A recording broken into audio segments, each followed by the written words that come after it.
Hello வணக்கம். இன்னைக்கு ரொம்ப ஹெல்த்தியான டேஸ்டியான மக்காச்சோள மாவு ரொட்டியும் அதுக்கு சைட் டிஷ்ஷான கார சட்னியுங்க.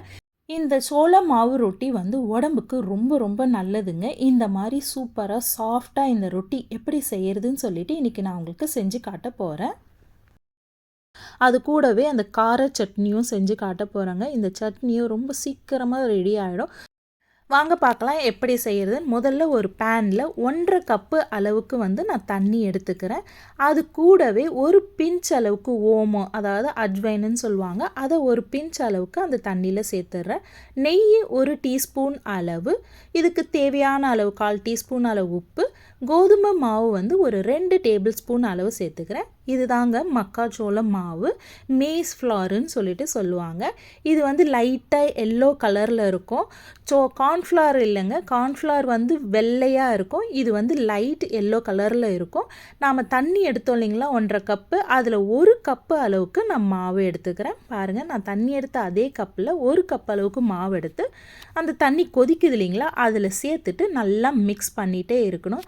அதாவது கட்டி வராதபடி லோ ஃப்ளேமில் வச்சு நல்லா மிக்ஸ் பண்ணுங்கள். அந்த கட்டி வராத அளவுக்கு முடிஞ்ச அளவு நல்லா மிக்ஸ் பண்ணிகிட்டே இருங்க. குறைஞ்சது ஒரு 1லேருந்து 2 நிமிஷத்துக்கு நல்லா இந்த மாதிரி மிக்ஸ் பண்ணி எடுக்கணுங்க. பாருங்கள், எல்லாம் சேர்ந்து வந்துருச்சு.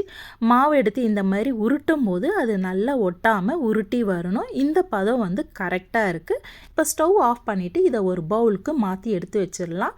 இதை வந்து நம்ம லைட்டாக தான் பிசைஞ்சு விட போகிறோம். இப்போ வந்து ரொம்பவே சூடாக இருக்கும், அதால் லைட்டாக கையால் லைட்டாக எல்லாத்தையும் மாவு எல்லாத்தையும் ஒன்றா சேர்த்து பிசைஞ்சு விட்டுட்டு அது மேலே 1 டீஸ்பூன் அளவுக்கு எண்ணெய் ஊற்றி, அதாவது அந்த மாவு காயாமல் இருக்கிறதுக்காக 1 டீஸ்பூன் அளவு எண்ணெயை வந்து மேலே தடவி விட்டு மூடி போட்டு ஒரு 30 நிமிஷம் ஊற விடுவாங்க.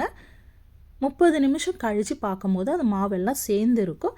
இப்போ இதை நல்லா வந்து பிசைஞ்சு விடலாம். அதாவது சப்பாத்தி மாவு பதத்துக்கு இது நல்லா நம்ம பிசைஞ்சு விட்டு ஒரு சின்ன உருண்டை அளவு எடுத்து இது சப்பாத்தி மாதிரி நம்ம திரட்ட போகிறோம்.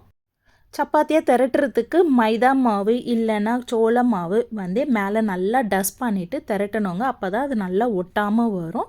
ரொம்ப அழுத்தம் கொடுக்காம மெதுவாக திரட்டுங்க, அப்போ தான் அது பிஞ்சி வராமல் வரும். ஒட்டுற மாதிரி இருந்துச்சுன்னா மாவு நல்லாவே நம்ம டஸ்ட் பண்ணிக்கலாம் மேலே.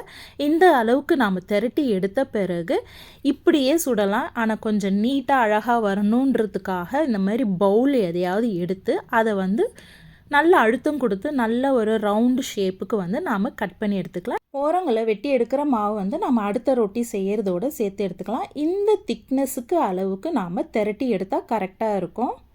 நாம் ஓரங்களை வெட்டி எடுக்கிறதால வந்து இந்த மாதிரி நல்ல நீட்டு ஃபினிஷிங்கில் இருக்கும். இதே மாதிரி நம்ம இருக்கிற எல்லா மாவையும் நம்ம சோள ரொட்டிக்கெல்லாம் வந்து திரட்டி எடுத்து வச்சுக்கலாம். நான் இன்னொரு தடவையும் செஞ்சு காட்டுறேன். மாவு நல்லா டஸ்ட் பண்ணிவிட்டு பண்ணணும், இல்லைன்னா ஒட்டிக்கும் கொஞ்சம்.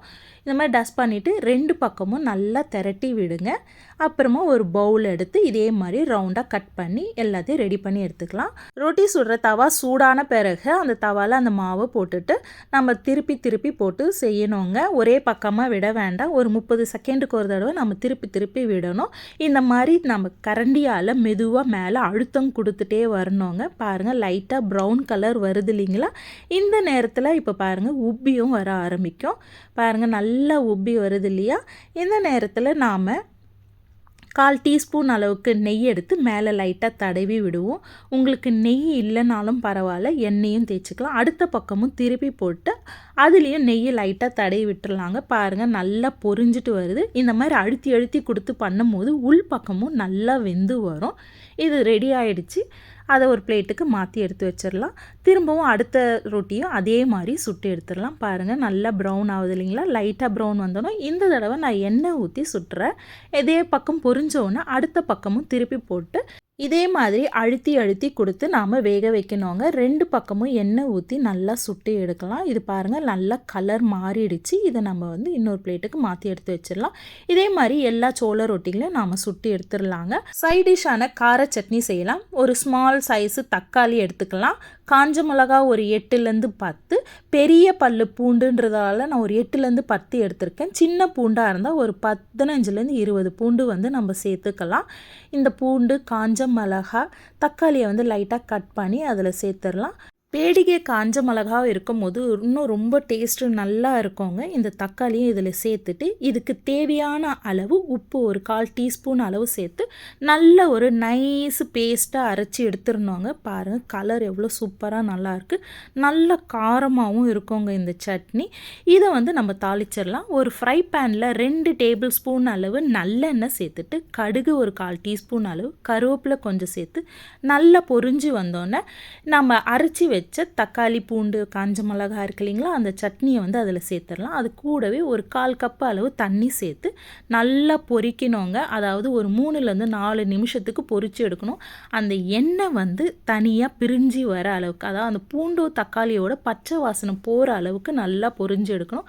பாருங்கள் ஒரு 4 நிமிஷம் பொரிஞ்சதில் எண்ணெய் நல்லா பிரிஞ்சு வந்துருச்சு.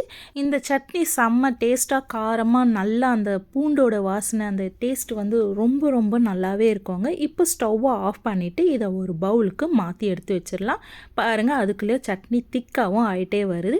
இந்த ஸ்டேஜ் கரெக்டாக இருக்குங்க. இதை வந்து தோசை இட்லி எது கூட சாப்பிடும் போது ரொம்ப ரொம்ப டேஸ்ட்டாக இருக்குங்க.